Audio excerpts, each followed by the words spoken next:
high school student who died after being stabbed at school, allegedly by another student. Belton police identified him as 18-year-old Jose Luis Ramirez Jr., a senior at the school. He died at Baylor Scott and White Medical Center tonight from his injuries. Belton police say an altercation between two seniors happened in the men's restroom just before 10 a.m.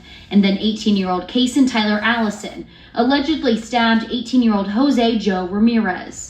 Ramirez died at the hospital Tuesday afternoon from the violent act. Students witnessed Allison stab Ramirez.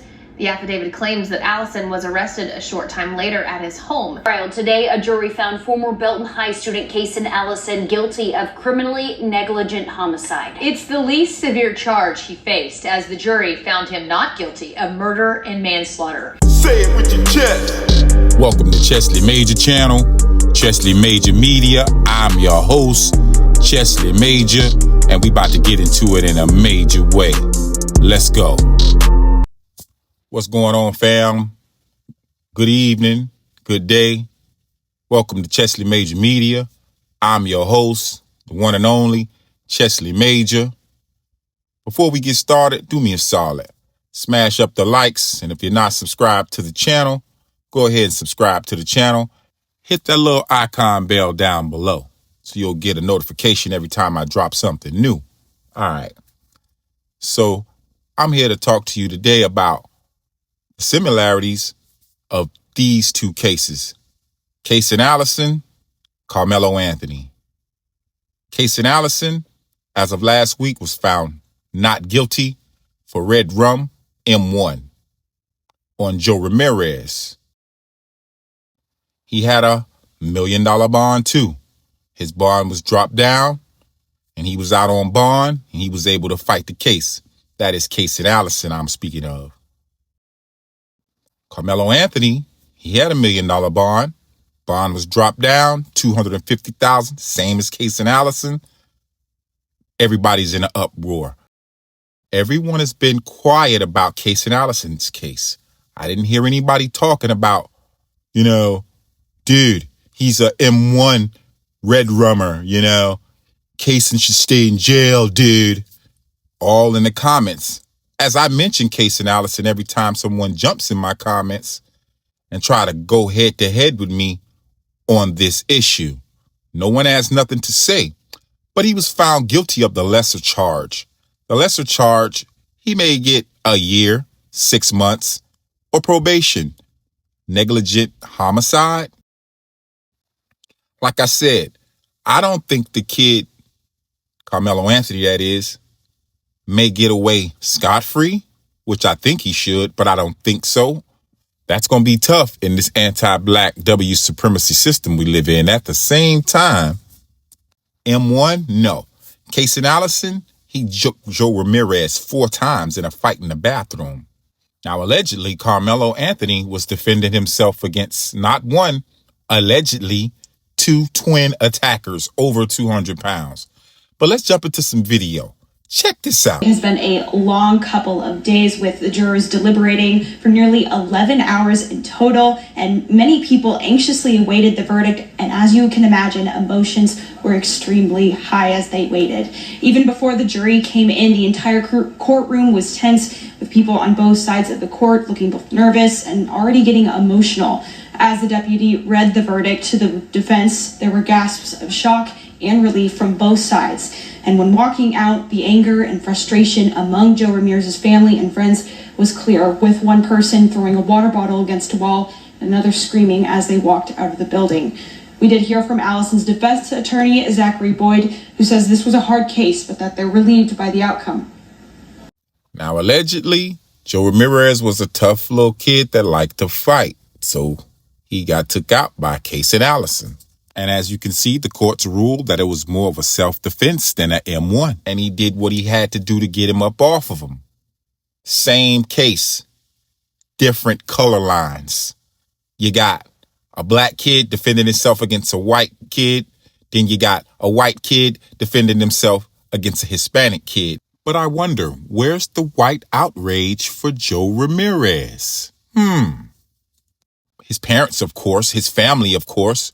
But I'm wondering, why is it that all the W's are going in on Carmelo Anthony, But they're quiet about Caysen Allison. And where all the people in my comment section, they never talk about what I'm seeing going on with this case like they like to talk about Carmelo Anthony. There are some similarities because both kids were defending themselves, but they're totally different. See, look, allegedly, the twins, when I say twins, I mean plural, they both stepped to Carmelo. Did both of them put their hands on him? I'm not sure. I can't say. Only the camera and the witnesses who were there know. But then you got dimwit dunderheads like this guy, Kyle Rittenhouse, who unalived 2 people. He's talking about, yeah, dude, Carmelo should get the death penalty for what he did. Boy, stop. You, the real killer, should be in prison right now. He'll have his day in court, and he has to go to trial. But what these people are trying to do is sway a jury, which we know if it's an all-W jury, it's going to be a problem. At the same time, I think this is a case of self-defense. But I want you to check out something else that nobody's talking about in the media. Now, this is a case of red rum. Check this out. An urgent manhunt underway for a Texas man accused of murder. He's out on bond. He violated his conditions.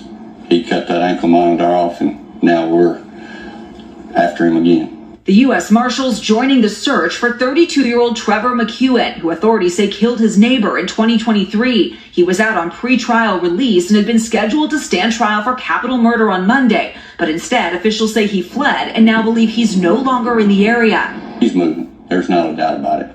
According to the sheriff, on Monday morning, firefighters arrived to the property where they say McEuen was staying, 70 miles east of Dallas, and found a burning barn with an ankle monitor and cell phones inside, but no signs of McEuen. The family of the man McEuen is charged with killing Aaron Martinez, devastated. We just want him to be found. We want justice to be served. Records show McEuen was released from prison last year after his bond for the murder charge was lowered to $500,000. A week later, he was rearrested for violating his bond conditions, but released again with an ankle monitor. Tonight, as the search for him widens, investigators say it's unclear how McEuen left, what he was wearing, and won't confirm if he's believed to be armed. Hopefully he don't hurt anybody else before we get him in custody. As the search continues for McEuen, there are rising questions about why he was out on house arrest after already violating the terms of his bond. Trevor McEuen has not been detected by Kaufman County deputies since he cut his ankle monitor at 5:30 a.m. Monday, the same day as jury selection in the murder trial against him. The murder was in May of 2023. Investigators say McEuen shot his neighbor Aaron Martinez several times, then admitted to it after a SWAT standoff.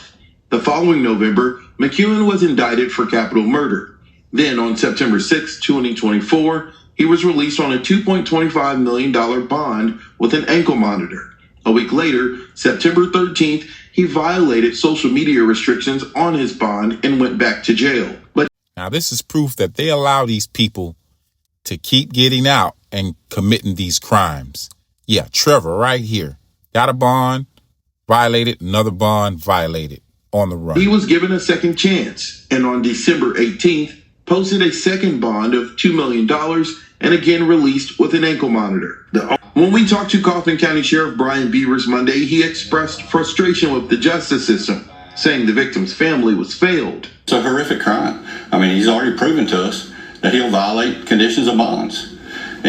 But they still allowed him to have a bond, and, law enforcement gets frustrated over stuff like this.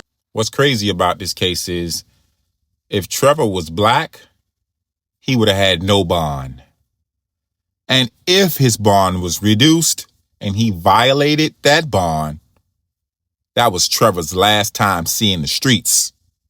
But because he has white privilege, Trevor was able to get a second bond after violating. Now, where is the white rage? Where is the outcry? Why aren't people talking about Trevor should have never got a bond? Yeah, you hear the sheriff talking about it, but he's disingenuous at best. The same people who are up in the rage because Carmelo Anthony got a bond, they're silent. They have nothing to say about this. They had nothing to say about it while it was going on. Because you know what? They want to be able to do the same damn thing. So they want to uphold those standards so that it works for them. Then you got people like this fake teardropper, Kyle Method Mouth. He's talking about the kids should get the death penalty. When I tell you these people have a lineage of evil, just a bloodline of wickedness, that's exactly what I mean. Not all, but a collective of them do. A vast majority. They actually praise degeneracy. That's what it is. You got all these trailer park lawyers and fake wannabe judges. Dude, he's guilty, dude. What about this guy, Daniel Penny, choking a homeless guy who had mental issues? Now, mind you, this guy Neely, Jordan Neely, he didn't put his hands on anybody. He got snuck from behind, soft target, got caught slipping. But see, when you ain't combat trained and ready, that's how you get took out. At the same time, Kyle Rittenhouse, he snuffed 2 W's with the pow, if you know what I'm saying. Then you got Zimmerman. I'm going to bring him up, because he ran down on a teenage kid. But you're mad because Carmelo Anthony is out of jail on bail and free and is proclaiming his innocence until found guilty. So for all you liberals and conservatives and everyone in my comment section who shows up only for this content for some reason, which I know why, because you're sticking up for your own kind. And guess what? I'm sticking up for mine. It is what it is. Until he has his day in court, it's just going to be that. You could sit around, get mad, scratch your ass. It don't matter. That is not going to bring Austin Metcalf back for his actions on that day. He's gone. Rest in peace. You can't bring him back. I can't bring him back. And it should be a lesson learned, a cautionary tale. Everybody's not standing down. Nowadays, more likely than not, people are standing their ground. So, think twice before you try to police black bodies and you're not a police officer. You're not a security guard. You're just a civilian, just like the next man. Because your actions come with repercussions and consequences. No matter what you think the judge or the jury's going to say, think about your life and living to see another day. Like I said in my last cover of this Carmelo Anthony case, the reality is, if stand your ground applies to the palm-colored W's, then guess what? It applies to everyone else. There won't be and there can't be a double standard. You set a precedent. Now you have to live with it. Point blank, period. Bullseye. Rest in peace to Austin Metcalf. Rest in peace to Joe Ramirez. And we just got to see where this Carmelo Anthony case goes from here. Like, share, and subscribe for more content like this. Get down in the comments section. Leave a comment. I would love to hear your thoughts. Even the ones from the knuckle-dragging Neanderthals. You know, the buffoons with the tomfoolery, buffoonery that only show up for this case. Yeah, him, them, there. I invite you. You only show how ignorant you are.